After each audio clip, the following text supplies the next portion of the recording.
Waalaikumsalam. Innal hamdalillah nahmaduhu wa nasta'inuhu wa nastaghfiruh wa na'udzu billahi min shururi anfusina wa min sayyiati a'malina. Man yahdihillahu fala mudilla lahu wa man yudlil fala hadiya lahu. Wa ashhadu an la ilaha illallah wahdahu la sharika lahu wa ashhadu anna Muhammadan 'abduhu wa rasuluh.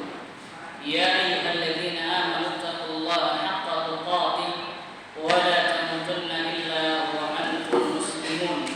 Ya ayyuhan nasu taqu rabbakum alladzi khalaqakum min nafsin wahidah wa khalaqa minha zawjaha wa batha minhuma rijalan katsiran wa nisaa'a wattaqullaha alladzi tasaaluna bihi wal arham innallaha kana 'alaykum raqiba.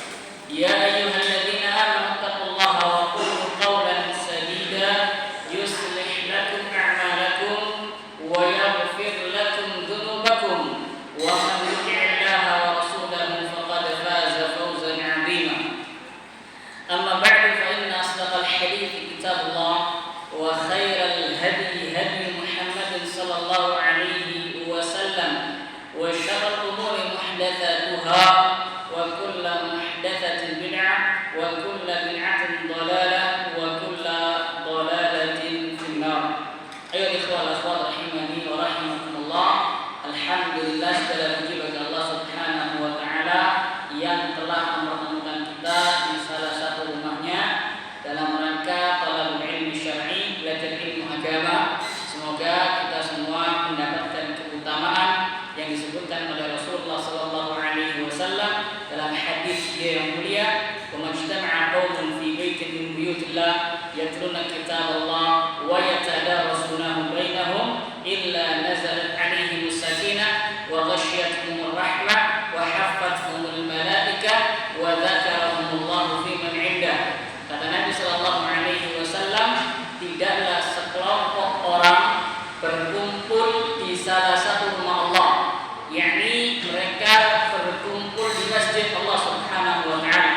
Mereka berkumpul dalam rangka melakukan sebuah amalan yang agung, yaitu membaca kitab Allah, mempelajari kitab Allah, mempelajari agama Allah Subhanahu wa taala, mempelajari al-halal wal haram, mempelajari ayat-ayat Allah Jalla wa ala, hadis-hadis Nabi sallallahu alaihi wasallam dan lain sebagainya dari perkara-perkara agama.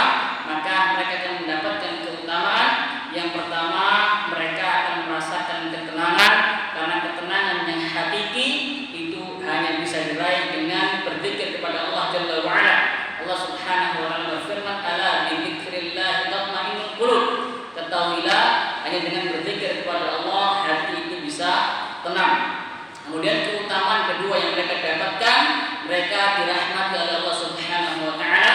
Dan keutamaan yang ketiga, bahwasanya para malaikat Allah yang Allah tugaskan untuk mencari majelis ilmu, mereka akan mengelilingi, para malaikat tersebut akan mengelilingi orang-orang yang bermajelis ilmu. Dan keutamaan yang terakhir, bahwasanya mereka disebut-sebut oleh Allah Jalla wa ala di hadapan para malaikat yang ada di sisinya. Masyaallah muslimin rahimani wa rahimakumullah. Sebelumnya anda maaf karena terlambat, karena tadi ada antri ketika di pom bensin. Kemudian para jemaah rahimakumullah, kita lanjutkan lagi dari kita, pelajaran kita dari kitab Makarimul Akhlaq, akhlak yang mulia oleh Fadilatul Syekh Muhammad bin Shalih Al-Utsaimin rahimahullahu taala. Pada pertemuan yang telah lalu kita telah membahas tentang di antara akhlak yang baik kepada para makhluk adalah husnul muasyarah ma'al asdiqa wal aqarib wal ahli. Di antara akhlak yang baik kepada para makhluk adalah bergaul dengan teman-teman kita, bergaul dengan kerabat kita, keluarga kita dengan akhlak yang baik. Fala yadhiqu bihim wa la yudayyiqu 'alaihim bal yudkhilu as-surura 'alaihim biqadri ma yumkinuhu fi hudud syari'atillah wa hadha qaid la budda minhu. Maka hendaknya kita tidak mempersulit, tidak menyempitkan mereka, ya. Namun hendaknya kita lakukan adalah membuat mereka gembira, membuat mereka senang, membuat mereka bahagia selama masih dalam koridor syariat Allah Jalla wa'ala. Jadi membuat gembira kaum muslimin, terutama keluarga, orang tua kita, istri kita, anak kita, itu merupakan perkara yang dianjurkan. Namun dengan satu syarat, harus sesuai dengan syariat Allah Jalla wa'ala, alias tidak boleh melampaui batasan-batasan Allah Jalla wa'ala.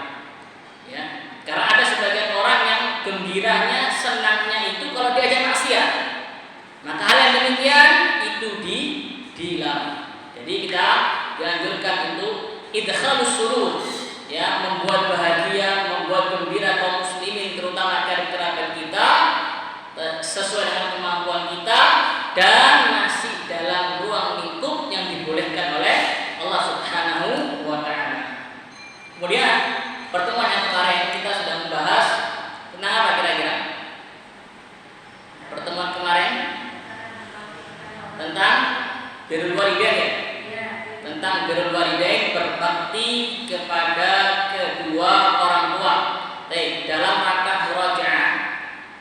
Kalau nggak salah kemarin anak sebutkan cara berbakti kepada kedua orang tua yang kita ambil dari surat Al-Isra. Wa qadha rabbuka alla ta'budu illa iyyah wa bil walidaini ihsana. Ada yang mau menyebutkan?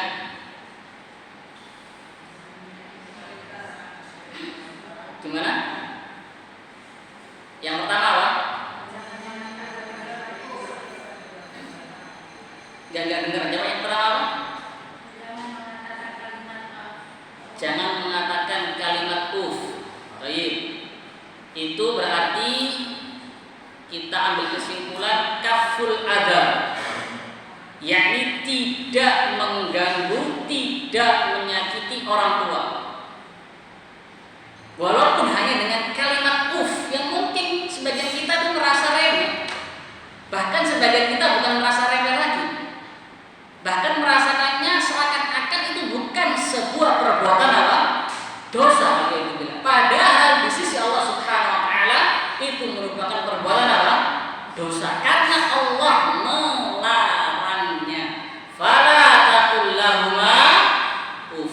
Janganlah kalian mengatakan uf kepada kedua orang tua kalian. Misal disuruh beli cabai, disuruh beli garam, sang anak malas kemudian mengatakan, aku lagi.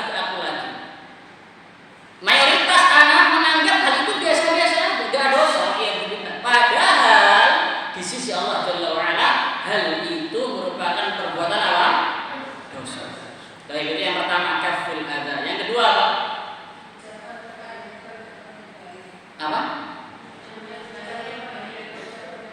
Berbicara yang baik. Berbicara yang baik, wa qul lahuma qawlan karima, dan ucapkanlah kepada mereka ucapan yang baik. Kita bisa ambil kesimpulan dari kata-kata atau ayat tadi, wa qul lahuma qawlan karima, yaitu idkhalus surur ala qulubihima, memasukkan kegembiraan, kebahagiaan, kesenangan ke dalam hati kedua orang tua kita, membuat mereka senang, jangan membuat mereka sedih. Sebagaimana ada salah seorang sahabat yang ingin ikut jihad bersama Nabi Sallallahu Alaihi Wasallam, namun ketika dia berangkat jihad, orang tuanya menangis. Dan ini beliau ceritakan kepada Nabi Sallallahu Alaihi Wasallam. Maka apa yang dilakukan Nabi? Nabi menyuruh, memerintahkan sahabat tadi untuk pulang kembali ke orang tuanya. Adhikhuma kama abkaitahuma. Buatlah mereka tertawa, buatlah mereka bergembira, buatlah mereka senang, sebagaimana engkau telah membuat mereka nangis. Karena engkau telah membuat mereka menangis, sekarang pulanglah buat mereka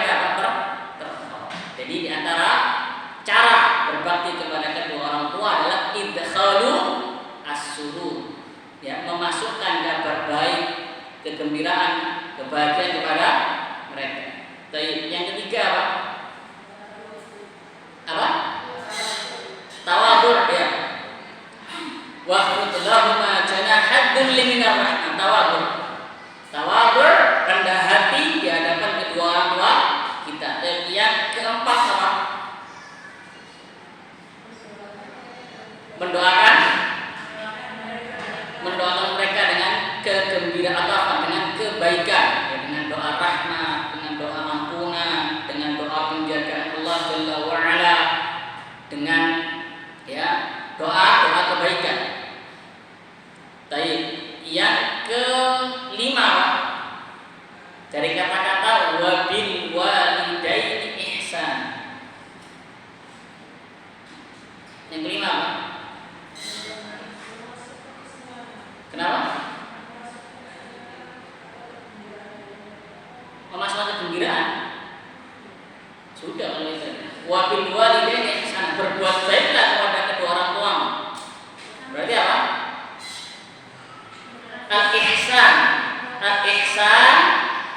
ilaihima, berbuat baik kepada mereka. Al-ihsan ilaihima, berbuat baik kepada apa? Mereka, baik dari sisi ucapan, misalkan menasihati mereka, ya, habis dapat faedah ilmu dari kajian, kemudian lagi bercengkrama dengan mereka, menyampaikan faedah-faedah kajian. Itu termasuk ihsan, berbuat baik kepada kedua orang tua dengan ucapan. Kemudian juga dengan perbuatan, berbuat baik kepada mereka dari sisi ucapan dan juga dari sisi apa? Perbuatan. Bisa dipahami ya? Itu tadi 5 cara kita berbakti kepada kedua orang tua dari sunnah al-Islam. Masih banyak cara-cara yang lain. Baik. Para jamaah rahimanillah, kita lanjutkan perjalanan kita. Sebagaimana telah Anda sampaikan di pekan lalu, hari ini tema kita apa? Gimana? Tema kita hari ini masih ingat? Berbuat baik kepada keluarga pasangan kita, suami atau istri. Ini dalam rangka ya, kita mempelajari ini dalam rangka untuk mengamalkan hadis Nabi Sallallahu Alaihi Wasallam, akmalul mu'minina imanan ahsanuhum khuluqa. Orang mukmin yang paling sempurna keimanannya adalah yang paling baik akhlaknya. Wa khairukum li ahlihi, dan sebaik-baik kalian adalah orang yang paling baik kepada keluarganya, pada istrinya, ya, kepada anak-anaknya ketika dia di rumah. Saya para jamaah rahimahullah, anak bawakan materi tambahan dari kitab Ahaditsul Akhlaq, hadis tentang akhlak. Ahaditsul Akhlaq, hadis tentang akhlak yang ditulis oleh Fadilatul Syekh Profesor Dr. Abdul Razak bin Abdul Muhsin Al-Badr hafizahullah taala, yang merupakan pemateri tetap di Masjid Nabawi dan juga dosen di Universitas Islam Al-Madinah. Ya, di kitab ini beliau membawakan bab at-ta'amul ma'al ahli, bermuamalah yang baik kepada keluarga. Bermuamalah dengan baik kepada siapa? Keluarga. Ya. Karena memang judul kitabnya Ahaditsul Akhlaq, hadis tentang akhlak, maka dalam kitab ini beliau banyak sekali meriwayatkan atau menyebutkan hadis-hadis tentang akhlak yang berkaitan dengan babnya. Contoh, di bab 19 ini beliau membuat bab at-ta'amul ma'al ahli, bermuamalah yang baik kepada keluarga. Maka di bab 19 ini beliau sangat banyak membawakan hadis-hadis yang sahih yang berkaitan dengan muamalah yang baik kepada siapa? Keluarga, khususnya kepada istri yang hadis ini. Jadi beliau menyampaikan, menyebutkan bagaimana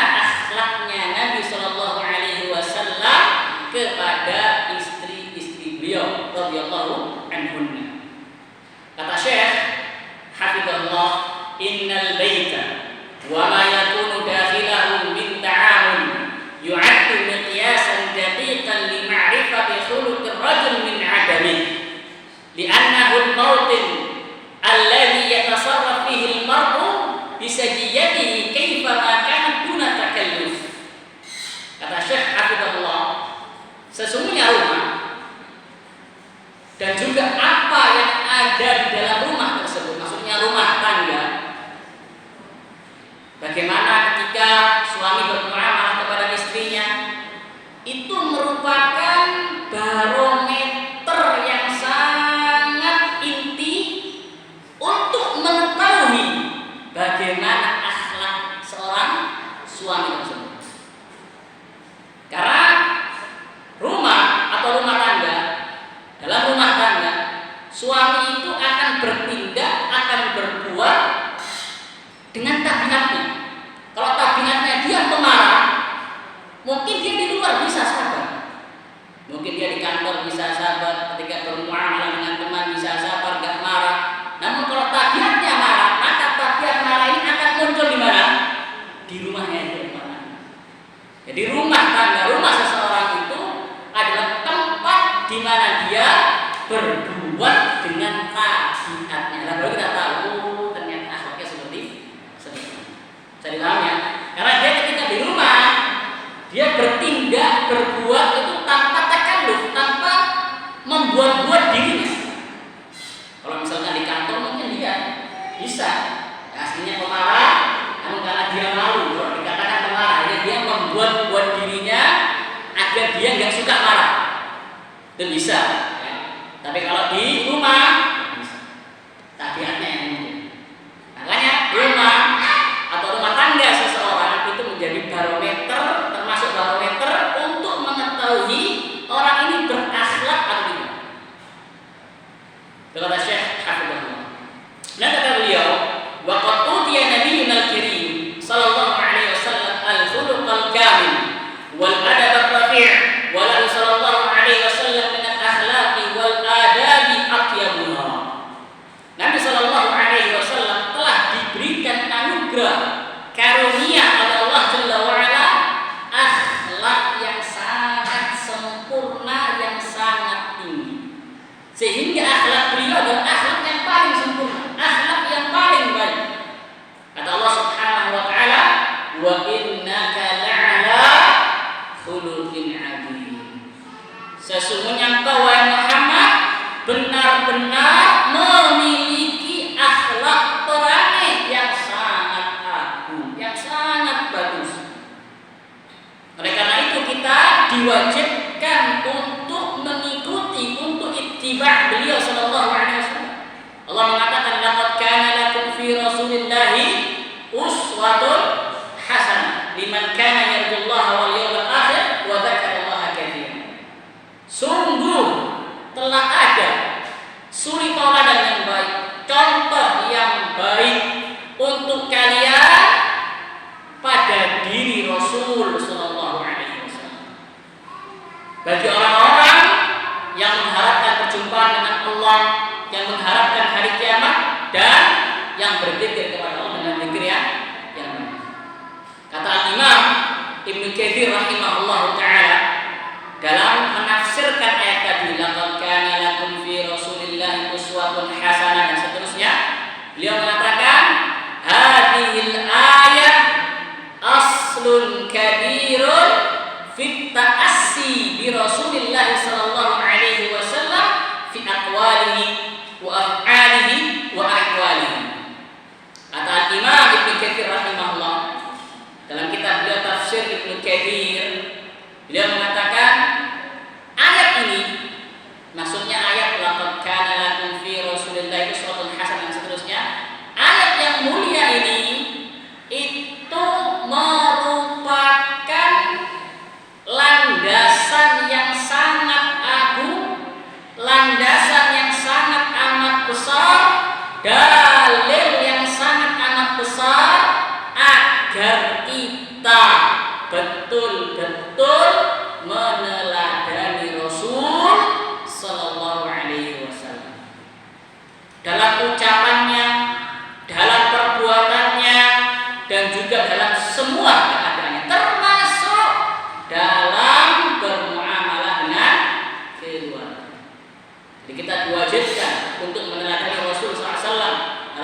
akidah beliau, dalam ibadah beliau, dalam akhlak beliau, muamalah beliau, dakwah beliau, di antaranya dalam muamalah kepada siapa?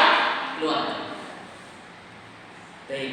Kemudian kata Syekh rahimahullah hafizahullah taala, wa huwa alaihi salatu wassalam thayyibun wa badanuhu thayyib wa khuluquhu thayyib wa 'amaluhu thayyib wa kalamuhu thayyib wa mat'amuhu thayyib wa mashrabuhu thayyib wa malbasuhu thayyib wa mankahuhu thayyib wa madkhaluhu thayyib wa makhrajuhu thayyib wa munqalabuhu thayyib wa makhrahu kulluhu thayyib. Kata beliau, Nabi sallallahu alaihi wasallam itu semuanya baik. Ucapannya baik, amalannya baik, badannya, fisiknya pun juga baik, akhlaknya pun juga baik, makanannya baik, minumannya baik, maksudnya halal. Ya. Pakaian beliau juga baik, cara nikah beliau pun juga baik, rumah beliau pun juga baik. Wa nasibul mar'i minat tayyib wa hadduhu minhu bihasabi nasibihi wa haddihi min ihtida bihadi Nabi sallallahu wa luzumi min hadi al-qawim.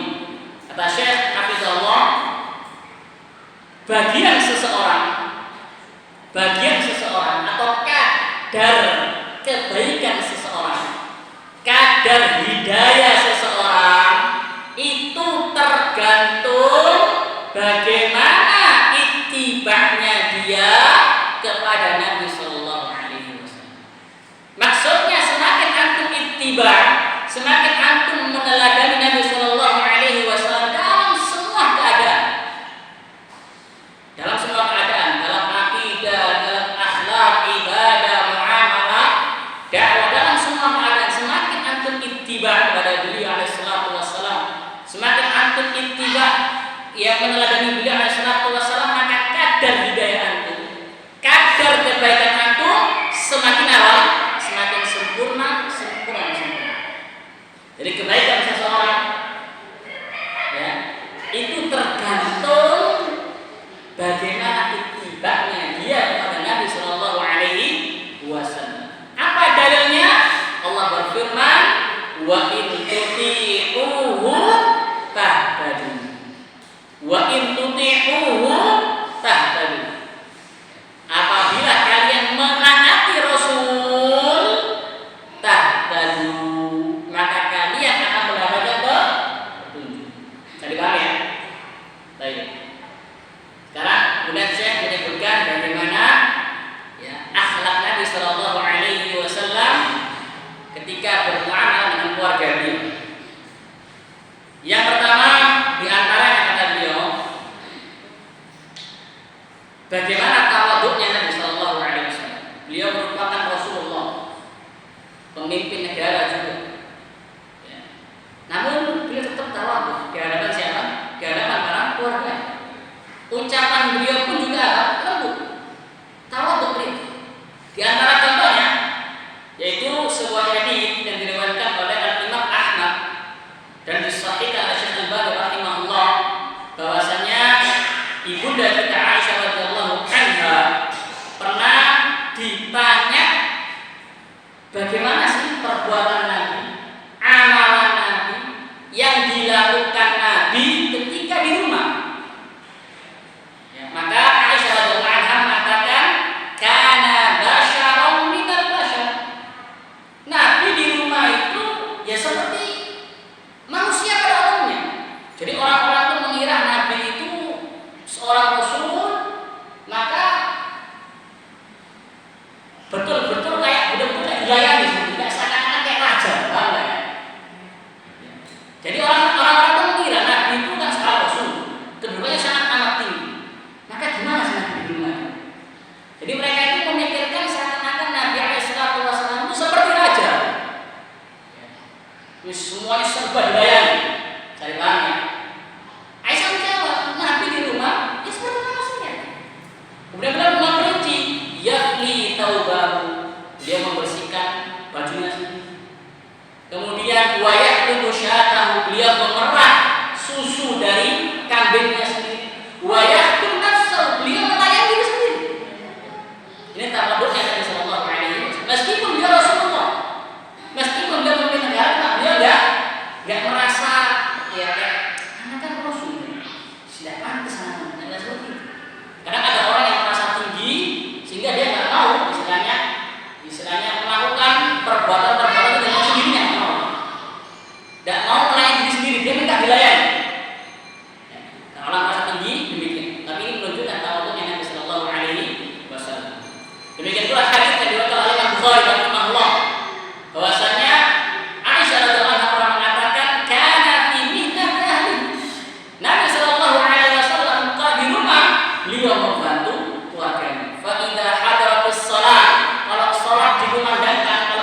dan memandangkan qoma ila shalah, maka beliau bergegas untuk menuju masjid untuk menunaikan apa? Membantu cuma kalau sholat ya sudah. Saya maka Allah lebih saya tanya, ini bagaimana tawadhu'nya Nabi Sallallahu Alaihi Wasallam. Kemudian yang kedua, jadi tawadhu dari si tawadhu ya. Akan hanya seorang suami tawadhu meskipun kepada istrinya, meskipun dia seorang syekh, seorang apa, S3, profesor, tetap dia tetap tawadhu. Jangan merasa sombong. Yang kedua, bagaimana kelembutan Nabi Sallallahu Alaihi Wasallam kepada istri-istri beliau Sallallahu Alaihi Wasallam. Di sini yang dibawakan oleh Syekh sebuah hadis yang diriwayatkan oleh Imam Al-Bukhari rahimahullah taala dalam Sahih Al-Bukhari, ini tentang kisah pernikahan Nabi Sallallahu Alaihi Wasallam dengan Sofia bintu Huyai radhiyallahu anha. Yang meriwayatkan ini Anas bin Malik. Anas bin Malik radhiyallahu anhu pernah mengatakan, qadiman Nabi sallallahu alaihi wasallam Khaybar. Nabi sallallahu alaihi wasallam pernah datang ke Khaybar, perang Khaybar. Tahun berapa perang Khaybar? Ada yang tahu mungkin? Perang Khaybar tahun berapa? Hah? Tahun 7 Hijriah. Tahun 7 Hijriah. Baik, Nabi sallallahu alaihi wasallam datang ke Khaybar. Falamma fataha Allahu alaihi al-hisna, dzukira lahu jamal Safiyah binti Huyai ibn Akhtab. Ketika Khaybar itu sudah ditaklukkan, maka wanita-wanita dari Yahudi ditawan. Di antara yang ditawan adalah Safiyah radhiyallahu anha. Maka ada kisah lain yang selain riwayat Bukhari ini, ada salah seorang sahabat radhiyallahu anhu yang meminta, istilahnya meminta tawanan wanita kepada Nabi SAW. Maka Nabi mengizinkan, silakan ambil. Sahabat tadi mengambil Safiyah radhiyallahu anha. Maka ada sahabat lagi yang datang Nabi SAW menyebutkan bahwasanya Safiyah ini anaknya termasuk bangsawan Yahudi dan juga memiliki kecantikan. Maka akhirnya Nabi Shallallahu Alaihi Wasallam ya memilih Safiyah untuk diri beliau Shallallahu Alaihi Wasallam. Jadi saat tadi suruhnya yang lain, ini Safiyah dipilih oleh beliau Shallallahu Alaihi Wasallam. Fa kharaja biha hatta balagna sadda rawhah. Maka Safiyah dipilih oleh Nabi Shallallahu Alaihi Wasallam. Kemudian setelah itu berangkatlah pasukan ini sampai ke tempat yang namanya Saddur Rawha, yang dekat dengan Khaybar. Halat pada di tempat itu di Saddur Rawha, Aisyah Safiyah radhiyallahu anha suci dari haid. Awalnya haid, kemudian ketika sampai di Saddur Rawha suci dari haid. Fa bada biha thumma sana'a Haisan fi ita'in sahih. Maka Nabi Sallallahu Alaihi Wasallam membangun rumah tangga dengan Safiyah. Ya, beliau membuat kayak semacam makanan yang dicampur dari kurma, dari susu, dari mentega, ya kemudian dikasih kayak alas gitu yang terbuat dari kulit, yaitu sebagai walimah Nabi Sallallahu Alaihi Wasallam dengan siapa? Dengan Safiyah binti Huyai radhiyallahu anha. Ini menunjukkan yang paling afdol walimah itu yang paling afdol itu setelah terjadi hubungan suami istri. Ya, itu yang lebih afdol karena Rasulullah mengatakan demikian. Kemudian, kalau seandainya langsung diangkat tidak ada masalah, ini ya masalah afdol saja. Fa kharaja biha, sudah selesai ini. Thumma qala sallallahu adan man hawlaka fa kana tilka wa sallam ala Safiyah. Anas radhiyallahu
Demikian pula beliau mengatakan, wa ata'arrab al-arqa wa ana haid. Anak pernah memakan kayak tulang daging ya. Tapi tulang masih ada kayak sisa-sisa dagingnya. Dikeropoti istilahnya. Kemudian setelah itu aku berikan kepada Nabi SAW, maka Nabi meletakkan mulutnya di tempat aku meletakkan mulut. Jadi dicari anak bekas mulutnya Aisyah, akan aku memakan dari sisi ini. Ini dalam rangka untuk menyenangkan Aisyah radhiyallahu anha agar tidak sedih ketika haid. Karena ya kalau kita lihat ahli kita dalam menyikapi istri-istri yang haid itu ada yang ekstrim kanan berlebihan, ada yang ekstrim kiri meremehkan. Kalau Yahudi mereka menyikapi istri-istri yang haid itu bukan hanya masalah hubungan sama istri, tidak mau jangan kan hubungan istri, diusir, nggak boleh duduk bareng, nggak boleh tidur bareng, keras kan. Sebaliknya Nasara bermudah-mudahan. Sampai apa? Sampai mereka menggauli istri mereka pada keadaan apa? Haid. Islam mengenai. Kalau istri haid jangan digauli, tapi jangan diusir juga. Boleh makan bareng, boleh minum bareng, boleh bercengkrama, boleh tidur bareng, apa masalah. Saya paham ya. Dan ini Nabi Sallallahu untuk menyenangkan hati Aisyah radhiyallahu anha. Baik. Kemudian selanjutnya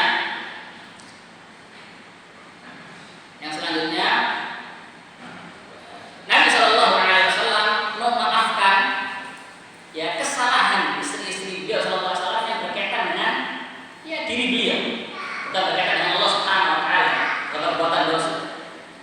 Di antara riwayatnya, ini riwayat Bukhari, bahwasanya pernah suatu ketika ada salah seorang istri Nabi Shallallahu Alaihi Wasallam yang mengirimkan makanan. Ya. Ini sebuah riwayat ya. Ini Aisyah radhiyallahu anha. Jadi Nabi sedang di rumahnya Aisyah, ada istrinya yang lain mengirimkan makanan. Dan di situ ada sahabat-sahabat yang menyaksikan.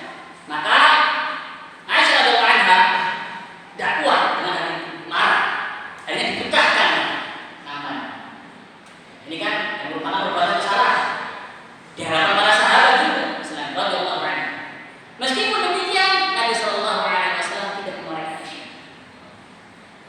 Namun beliau maaf. Bahkan Aisyah tanya tentang kafarahnya apa? Kafarahnya ina'un ka'ina. Kalau kau memecahkan nampan, dia bilang antum berikan nampan itu terus ya. Jadi misalkan memecahkan nampan, baunya nampan, maka ganti nampannya yang terus. Jadi seperti itu. Demikian pula para jamaah rahmatullah. Di antara juga tentang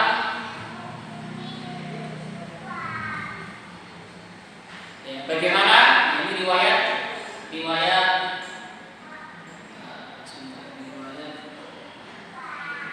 Bukhari Muslim dari sahabat yang mulia Umar bin Khattab radhiyallahu anhu. Umar radhiyallahu anhu pernah mengatakan, "Kunna ma'syara Quraisy qauman naqlibun nisa." Kami ini orang-orang Quraisy, orang-orang Mekah. Kebiasaan kami ini selalu menang dari istri kami. Kami selalu menang terhadap jalan istri-istri kami. Falamma qadimna al-Madinah, wajadna qauman taqlibuhum nisa'uhum. Tapi ketika kami datang ke Madinah, hijrah ke Madinah, kami melihat penduduk Madinah ini kalah sama istri-istri mereka. Karena penduduk Madinah sampai sekarang itu orangnya lembut-lembut, lembut-lembut seperti itu. Fatariqa nisa'una yata'allamna min nisa'i. Maka istri-istri para sahabat yang Quraisy tadi belajar hal ini dari wanita-wanita asal. Cari paham ya? Wa kana manzili fi Bani Umayyah ibni Zaid bin Awali. Fataqaddamtu yawman 'ala imra'ati. Pernah suatu ketika aku kata Umar marah kepada istri.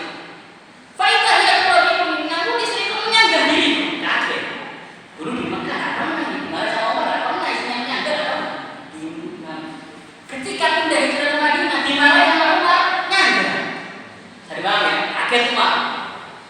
Fa'ankar tu aku aja, maka aku ingkari perbuatan dia itu ketika dia menyangga begitu. Faqalat, ma mungkin aku rojak. Kenapa antum wahai Umar mengingkari aku menyangga dirimu? Maka istrinya mengatakan, demi Allah, istri-istrinya Nabi Shallallahu Alaihi Wasallam menyanggah beliau Shallallahu Alaihi Wasallam. Bahkan ada salah satu istri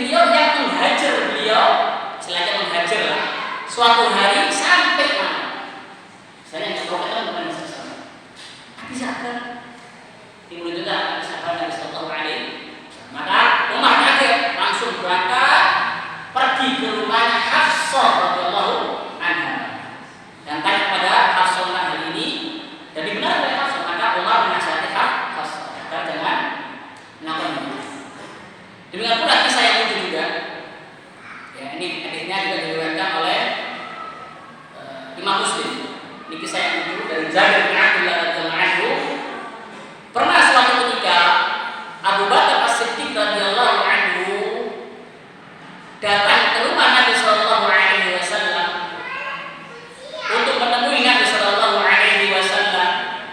Namun Abu Bakar As-Siddiq melihat banyak sekali sahabat-sahabat yang duduk di depan pintu rumahnya Nabi Shallallahu Alaihi Wasallam. Para sahabat-sahabat tadi ingin menemui Nabi, dan sama tidak diizinkan, sehingga mereka menunggu depan pintu. Abu Bakar datang. Kemudian Abu Bakar minta izin, maka diizinkan masuk. Abu Bakar aja yang izin. Yang lain dulu di pintu. Maka ketika Abu Bakar masuk, ya, Umar datang. Ada dua Umar. Minta izin untuk masuk, maka diizinkan. Maka Abu Bakar dan Umar, dua sahabat yang mulia ini melihat ketika masuk itu Nabi Shallallahu Alaihi Wasallam sedang bersama istri-istri beliau wajinan sakitan. Beliau diam, tidak berbicara karena sedih. Beliau diam, tidak mengucapkan ucapan apapun karena sedih. Maka Umar mengatakan,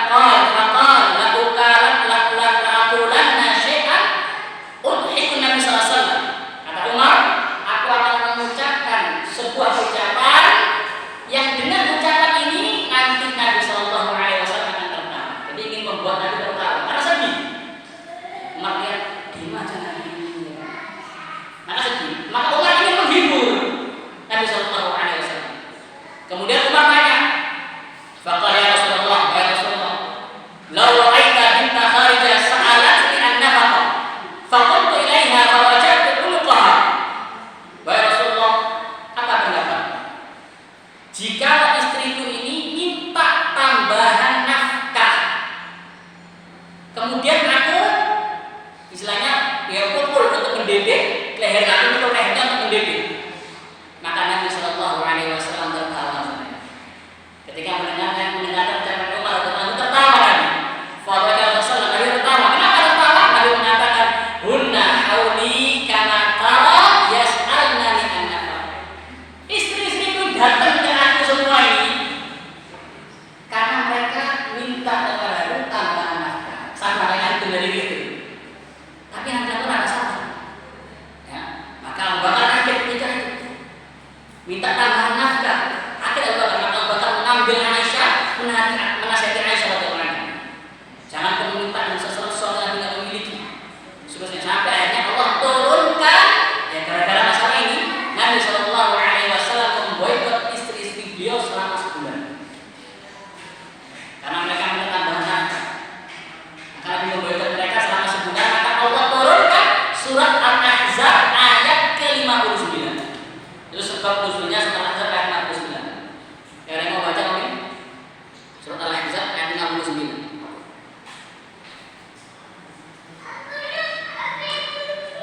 Yang baca surat Al-Ahzab ayat ke-59. Itu sebab nuzulnya ayat ini. Ya ayyuhan nabi, qul li azwajika in kuntunna turidna al-hayata ad-dunya wa zinataha fata'alaina umatti'kunna wa usarrihkunna sarahan jamila. Wahai Nabi, katakan kepada istri-istrimu, apabila kalian menginginkan kehidupan dunia, menginginkan tambahan nafkah misalnya, menginginkan perhiasan-perhiasan dunia, itu yang kalian inginkan, fata'alaina, kemarilah. Umatti'kunna, aku akan berikan kalian kenikmatan dunia yang aku miliki. Tapi wa usarrihkunna sarahan jamila, aku cerahkan kalian dengan cerah yang baik. Wa in kuntunna turidna Allah wa rasulahu wad darul akhirah. Namun kalau kalian lebih milih akhirat, lebih milih ridha Allah, lebih milih ridha Rasul sallallahu alaihi wasallam, fa inna Allah 'adal muhsinati minkum ajran 'azima. Maka Allah akan menyiapkan untuk orang-orang yang baik di antara kalian ajran 'azima, pahala yang sangat amat agung. Tapi bersabar. Jadi banyak. Itulah sebab munculnya ayat atau surat Al-Ahzab ayat ke-28. Baik. Demikian pula Umar juga menasihati putri beliau Hafsah radhiyallahu anha. Mari kita lagi tentang bagaimana Nabi Sallallahu Alaihi Wasallam, di antara juga Nabi Sallallahu Alaihi Wasallam mendengarkan ucapan mereka, walaupun ucapan mereka itu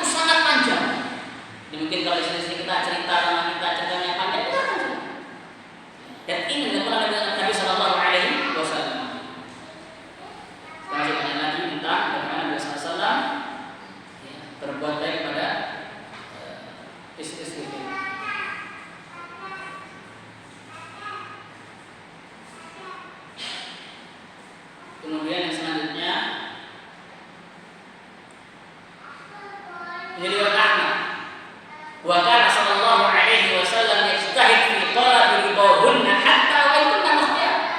Nabi sallallahu alaihi wasallam itu bersungguh-sungguh untuk mendapatkan ridha istri-istri beliau meskipun istri-istri beliau salah. Maksudnya salah dalam masalah dunia ya, bukan masalah akhirat.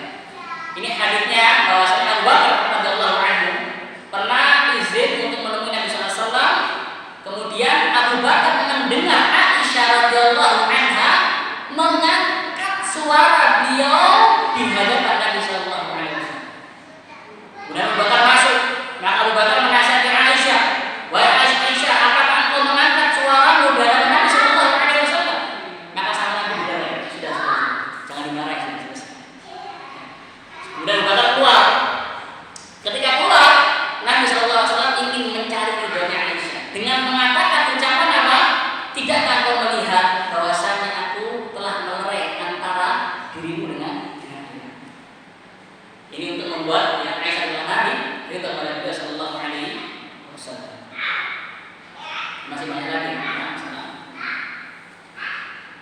Kemudian juga dari akhlak beliau menasihati, mengajari hal yang baik kepada istri-istri beliau sallallahu alaihi wasallam. Bahkan beliau sallallahu alaihi wasallam tetap memperhatikan hak istrinya meskipun istrinya telah meninggal dunia. Tetap diperhatikan. Jadi beliau tetap memperhatikan hak istri beliau meskipun istrinya sudah meninggal dunia. Ini hadisnya riwayat Imam Bukhari rahimahullah dari Aisyah radhiyallahu anha. Aisyah pernah mengatakan, "Ma ghirtu ala ahadin min nisa'in Nabi sallallahu alaihi wasallam, ma ghirtu ala Khadijah." Aku tidak pernah cemburu kepada istri-istri Rasulullah yang lebih dahsyat daripada kecemburuan kepada Khadijah radhiyallahu anha. Khadijah sudah meninggal dunia, ya kan? Maka wa ma ra'aituha, padahal aku tidak pernah melihat Khadijah, tapi kok aku betul-betul cemburu kepada Khadijah. Kenapa demikian? Karena Nabi sallallahu alaihi wasallam sering menyebut-nyebut nama Khadijah. Bahkan Nabi SAW pernah suatu ketika menyembelih kambing beliau, kemudian memotong-motong dagingnya dan menyuruh orang untuk membagi-bagikan daging-daging tersebut kepada teman-temannya Khadijah radhiyallahu anha untuk berbuat baik kepada siapa? Khadijah radhiyallahu anha. Agar teman-temannya ingin Khadijah. Ya. Maka Aisyah mengatakan seakan-akan di dunia ini tidak ada seorang wanita pun kecuali siapa? Khadijah radhiyallahu anha. Ini bagaimana Nabi sallallahu tetap memperhatikan hak istri beliau walaupun telah meninggal. Maka inilah wajib bagi seorang suami, ya, apalagi kalau istrinya masih hidup, maka tunaikan hak istri-istri antum. Karena istri antum memiliki hak, walahunna mithlu alladhi 'alaihinna bil ma'ruf. Mereka para wanita itu memiliki hak, ya, sebagaimana mereka memiliki hak kewajiban bil ma'ruf. Fa'ashiruhunna bil ma'ruf. Pergaulan mereka dengan baik. Kemudian para jemaah rahmatullah, itu sekilas tentang bagaimana berbuat baik kepada, ya, keluarga. Sekarang kita bahas tentang asbab sa'adatul usrah, sebab-sebab keharmonisan rumah tangga. Ya. Ketika kita berbicara tentang sebab-sebab keharmonisan rumah tangga, itu bukan berarti yang kita bayangkan rumah tangga ini berarti nggak ada masalah, ya. Enggak. Jadi ketika kita berbicara tentang sebab-sebab rumah tangga yang bahagia, jangan mengira bahwasanya rumah tangga tersebut gak ada masalah. Bukan itu. Namun bisa jadi terjadi masalah. Itu hal biasa. Istri Rasulullah pernah Nabi SAW, Aisyah, Fatimah radhiyallahu anha dan Ali radhiyallahu anhu pernah bercekcok. Biasa. Coba bagaimana kita menyelesaikan? Saya paham ya. Bagaimana kita menyelesaikan? Jadi ini kita bahas bagaimana agar keluarga itu harmonis. Yang pertama, kata Syekh Sulaiman Al-Haili hafizahullah taala, bahwasanya di antara sebab-sebab keharmonisan rumah tangga adalah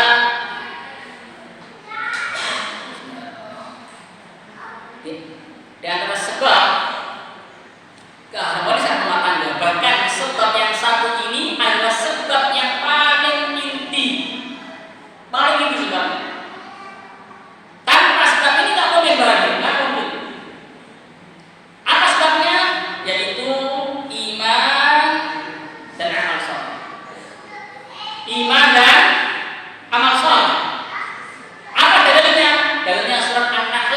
97. Allah mengatakan, "Man 'amila shalihan min dzakarin aw untha wa huwa mu'min, falanuhyiyannahu hayatan thayyibah." Barang siapa yang beramal saleh, baik laki-laki maupun perempuan, wa huwa mu'min, dalam keadaan dia beriman. Ini syaratnya, iman dan amal saleh. Iman dan amal saleh. Maka kami akan berikan kepadanya kehidupan yang, atau tidak mungkin bisa mendapatkan kehidupan yang baik kecuali dengan iman dan amal saleh. Maka hendaknya suami, istri, anak betul-betul memperhatikan masalah iman dan amal saleh agar keluarganya bahagia. Namun kalau keluarga itu yang dibangun dari kesyirikan kepada Allah waliyadzubillah, maka yang ada bukan bahagia, justru ketakutan, huru-hara. Contohnya keluarga, ya, misalkan keluarga tersebut masih percaya dengan hal-hal sial, percaya dengan angka 4 bisa mendatangkan kesialan, angka 13 mendatangkan kesialan, misalkan rumah rusuk 1 alhamdulillah, maka gak akan bahagia. Justru keluarga itu akan diliputi dengan ketakutan. Mau menikah tinggal apa tanggalnya misalkan. Alhamdulillah. Saya bilang ya, yang ada bukan bahagia, bukan bergantung kepada Allah, namun bergantung kepada apa? Hal-hal. Dan yang kedua, rahimahullah, sebab yang kedua adalah kemana? Anaknya. 97. Man 'amila shalihan min dzakarin aw untha wa huwa mu'min falanuhyiyannahu hayatan. Saya paham ya? Gak mungkin keluarga itu bahagia kecuali dengan iman dan amal saleh. Anak-anak sekalian, gak mungkin sebuah keluarga bahagia itu bisa sendiri. Meskipun ya mungkin hartanya banyak, namun kalau keluarga itu dibangun di atas kekufuran, di atas kesyirikan, di atas kemaksiatan, gak mungkin bahagia. Gak mungkin. Mungkin nampaknya di luar bahagia, tapi dalamnya mereka lebih tahu tentang rumah tangga mereka sendiri. Gak bahagia.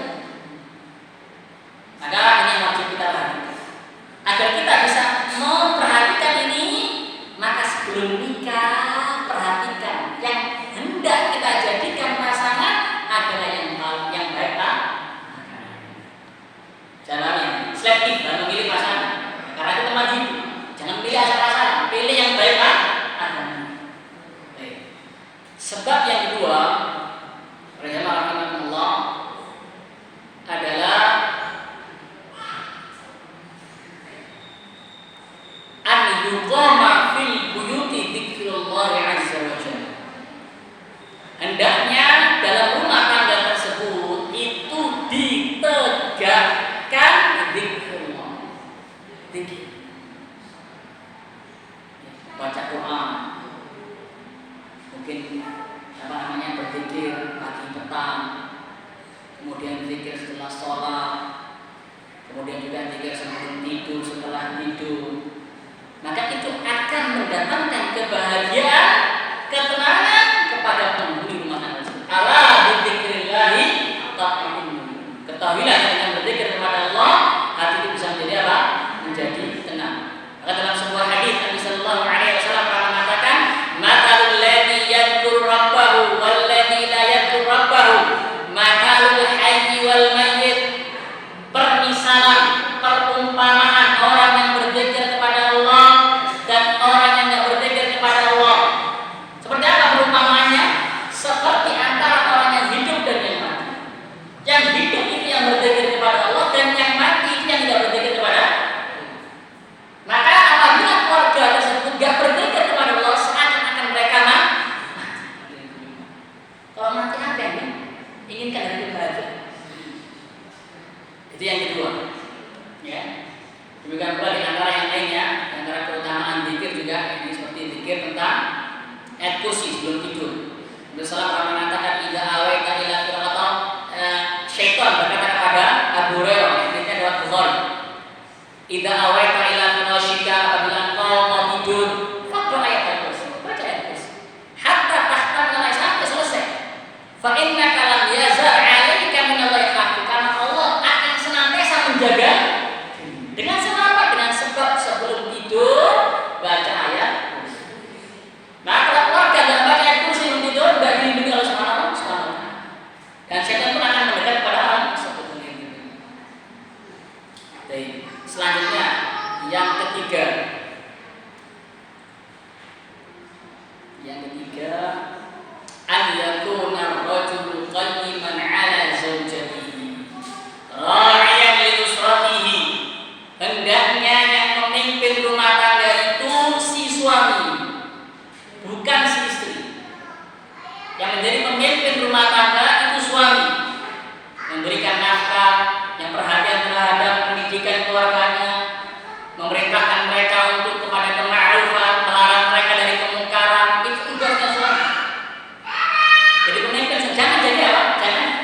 Maka suami wajib menjadi pemimpin, ya, memerintahkan mereka para keluarganya untuk menunaikan hak Allah Subhanahu wa taala dan melarang keluarganya dari kemungkaran. Dan itu akan ditanya di hari kiamat adalah kullukum ra'in wa kullukum mas'ulun an ra'iyatihi. Setiap kalian adalah pemimpin dan setiap kalian akan ditanya tentang apa yang dia menjadi bebannya suami berat. Tugasnya suami bukan sekedar memberi nafkah, iya nafkah itu wajib. Namun lebih dari itu, yaitu qu anfusakum wa ahlikum. Itu bagian tugas dari qawwamuna 'alan nisa. Bisa dipahami ya? Makanya suami hendaknya terus bersemangat dalam bertolak al-ilm. Karena nggak mungkin dia bisa memimpin rumah tangga kecuali dengan apa? Kecuali dengan ilmu agama. Kemudian selanjutnya adalah hendaknya dalam rumah tangga itu, ya, hubungannya itu diliputi dengan al-wud wal mahabbah, kasih sayang yang juga cinta. Ya, Allah mengatakan wa min ayatihi an khalaqa lakum min anfusikum azwaja litaskunu ilaiha wa ja'ala bainakum mawaddatan wa rahmah. Di antara tanda-tanda kebesaran Allah bahwasanya Allah menciptakan untuk kalian dari diri kalian sendiri azwaja, istri-istri, pasangan-pasangan kalian, litaskunu ilaiha, agar kalian merasa tenang dengannya. Dan Allah menjadikan di antara kalian mawaddatan wa rahmah, rasa kasih sayang, rasa cinta, ya. Oleh karena itu Nabi sallallahu alaihi wasallam memberikan sebuah tips. Apabila seorang suami membenci istrinya, atau mungkin sebaliknya, maka Nabi SAW mengatakan la yafruq, ini lewat Muslim ya, la yafruqu mu'minun mu'minatan. Janganlah seorang suami yang mukmin membenci istrinya yang mukminah. Nabi memberikan tips. Gimana kalau kita ini benci pada istri kita? In kariha minha khuluqan. Kalau sang suami tadi, ya, merasa nggak suka terhadap salah satu akhlak dari istrinya, radiya minha akhar. Tapi ingat, di sisi lain istrinya masih memiliki kebaikan yang membuat dia apa? Dilihat kebaikan suami dan istri. Itu untuk menimbulkan apa? Mawaddah, warahmah. Kemudian selanjutnya berapa sekarang? Berapa? 5. Antakuna al-ishratu fiha bil ma'ruf. Muamalah antara suami istri harus dengan ma'ruf, dengan baik. Allah mengatakan wa'ashiruhunna bil ma'ruf. Bermuamalah, bergaulah dengan mereka, dengan istri-istri kalian dengan ma'ruf. Dengan ma'ruf, karena istri-istri kita itu punya hak, walahunna mithlul ladzi 'alaihinna bil ma'ruf. Istri-istri tersebut memiliki hak sebagaimana mereka memiliki kewajiban bil ma'ruf. Oleh karena itu, para jamaah rahmatullah, Abdullah bin Abbas radhiyallahu anhu pernah mengatakan, inni uhibbu an atazayyana li imraati kama uhibbu an tatazayyana li. Sesungguhnya aku suka untuk berhias di hadapan istriku sebagaimana aku juga ingin istriku berhias di hadapan suami. Tentu ingin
Nabi mengajak lomba lagi.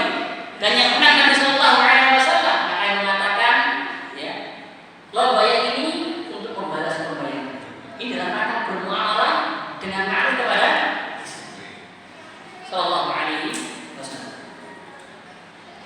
Kemudian para jamaah rahimahullah yang selanjutnya,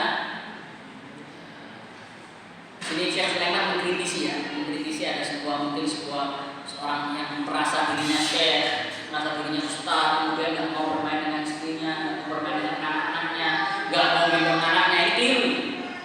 Dia merasa anak ustaz ibadah, masa anak gendong anak kecil bagi Alhamdulillah, masa anak bermain dengan anak kecil, ini keliru, ini tidak ada dalam awam. Nabi SAW Rasulullah berlaku pemimpin, meskipun demikian beliau juga bermain dengan istri-istri beliau Sallallahu Alaihi Wasallam. Dan yang besarnya yang berapa? Ketujuh ya.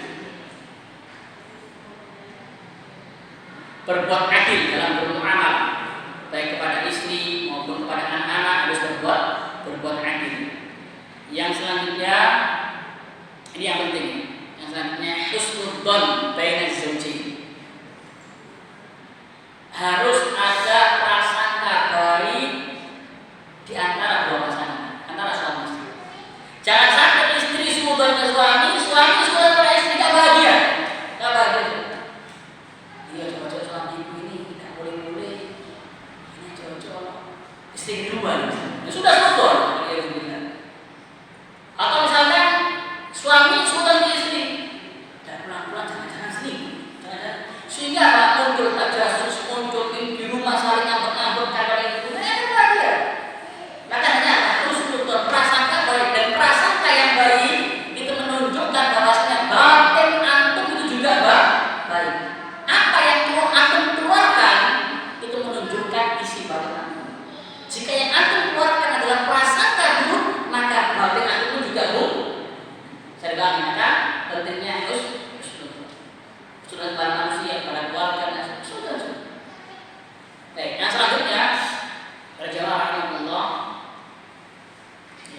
Di antara turunan husnudzon ini adalah at-taghaful.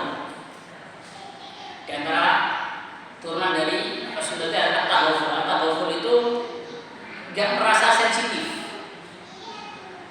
Enggak merasa sensitif. Atau mungkin bahasa lainnya kata para ulama, ka'annaka la tadri wa anta tadri. Seakan-akan engkau enggak tahu padahal engkau tahu. Contohnya misal si suami meminta kepada istri untuk masak soto misalnya. Mungkin keadaan pada saat itu hujan sehingga sang istri menangkapnya sate. Masak sate. Saya tanya. Maka jangan sampai suami itu suudzon kita berkenan ya. Ya udah tidak berbuat baik. Hanya muncul suudzon kemudian ya jadi ngambek-ngambek. Taghaful ka'annaka la tadri wa anta tadri. Seakan-akan kau enggak tahu padahal kau tahu. Karena barangkali yang dilakukan itu lebih baik dari ini. Saya tanya. Jadi apa yang kau suka itu buruk bagimu, dan jadi apa yang kau benci itu baik bagimu. Jadi itu untuk menyelamatkan diri dari hal-hal yang lain. Makanya ya Rasulullah. Kemudian selanjutnya harus ada at-ta'awun, tolong-menolong, saling bantu-membantu antara suami, istri, anak dan sebagainya di atas kebaikan dan ketakwaan. Wa ta'awanu 'alal birri wat taqwa. Tolong-menolonglah kalian dalam kebaikan dan ketakwaan. Dalam sebuah hadis Nabi sallallahu alaihi wasallam pernah bersabda, rahimallahu rajulan qama minal lail fa shalla wa ayqadha imra'atahu fa shalla fa in abat nadafa fi wajhil ma'.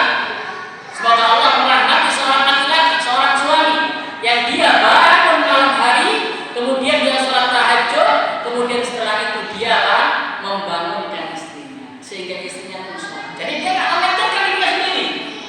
Ketika suami beramal soleh, dia juga memikirkan istrinya, ngajak istrinya untuk beramal soleh. Ketika malam terakhir misalnya, jangan mikirkan sendiri, sehingga menelantarkan istri, menelantarkan anak. Tapi aku bangun istri aku untuk apa? Untuk misalkan untuk menghidupkan malam Lailatul Qadar misalnya. Saya tanya, jadi harus ada ta'awun al birri wat taqwa. Yang selanjutnya, an yakuna rajul multaziman bimanhajis shalihin fi muamalat usratihi, hendaknya seorang laki-laki berpegang teguh dengan metodenya orang-orang saleh, para salaf dalam bermuamalah dengan istrinya. Demikian pula sebaliknya, istri juga melihat kepada wanita-wanita salaf bagaimana mereka bermuamalah dengan suami-suami mereka. Di antaranya menjaga, memperhatikan ucapan kepada suami. Ada seorang ulama tabi'in yang bernama Sa'id bin Al-Musayyib rahimahullah. Beliau punya istrinya berkata, kami berbicara kepada suami-suami kami sebagaimana kalian berbicara kepada para pemimpin. Orang kalau berbicara kepada pemimpin, maka diatur bahasanya, dengan sopan, lembut, gak mungkin dia kasar, ya kan? Demikian pula para istri-istri salaf, mereka juga betul-betul memperhatikan tutur kata mereka kepada suami-suami. Apalagi hak suami itu sangat tinggi. Kata Nabi SAW mengatakan, "Lau kuntu amiran ahadan an yasjuda li ahadin la amartu nisa an yasjudna li azwajihin." Kalau seandainya aku boleh memerintahkan seseorang untuk sujud kepada orang lain, maka aku akan perintahkan istri sujud ke suaminya. Nabi tidak memerintahkan, Nabi tidak mengatakan aku perintahkan anak sujud ibunya atau murid keduanya, tidak, tapi istri kepada, karena kedudukan suami, hak suami sangat amat agung. Dan juga yang kedua, karena mungkin istri menganggap dirinya dengan suami itu satu level, sehingga dia mungkin berani pada suaminya. Ini bisa menyebabkan suami istri berani pada suami karena sama aku sama. Saya paham ya, gitu. Ini yang bisa menyebabkan dia durhaka pada suami. Dan itu udah berapa ya? 11 ya?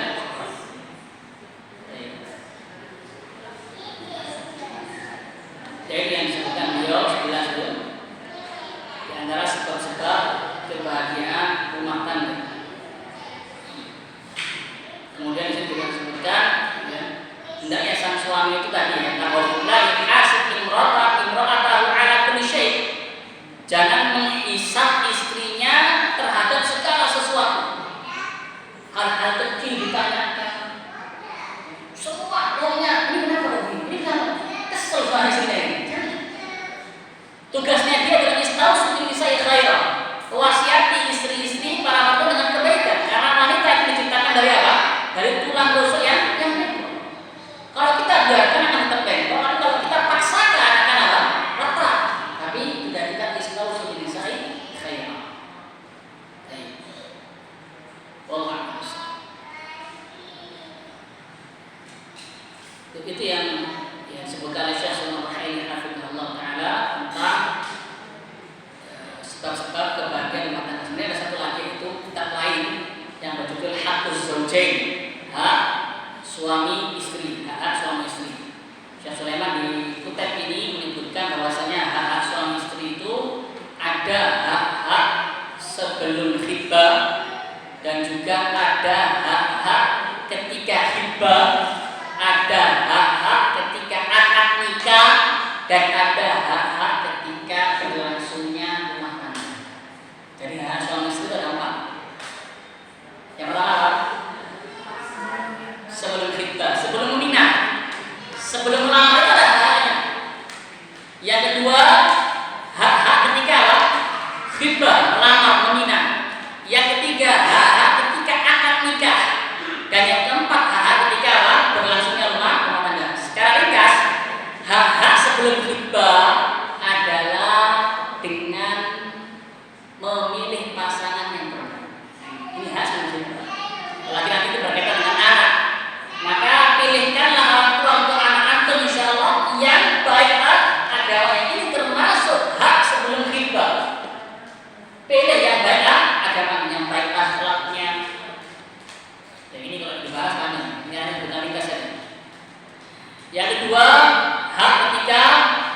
Khitbah.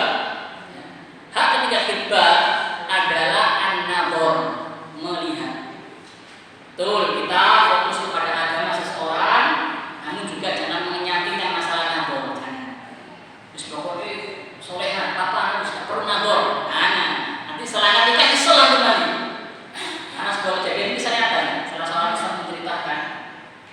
Ada salah seorang ustaz menceritakan ini kisah nyata. Jadi ada seorang laki-laki, seorang ikhwan haji, dia melihat ada seorang wanita ketemu di jalan.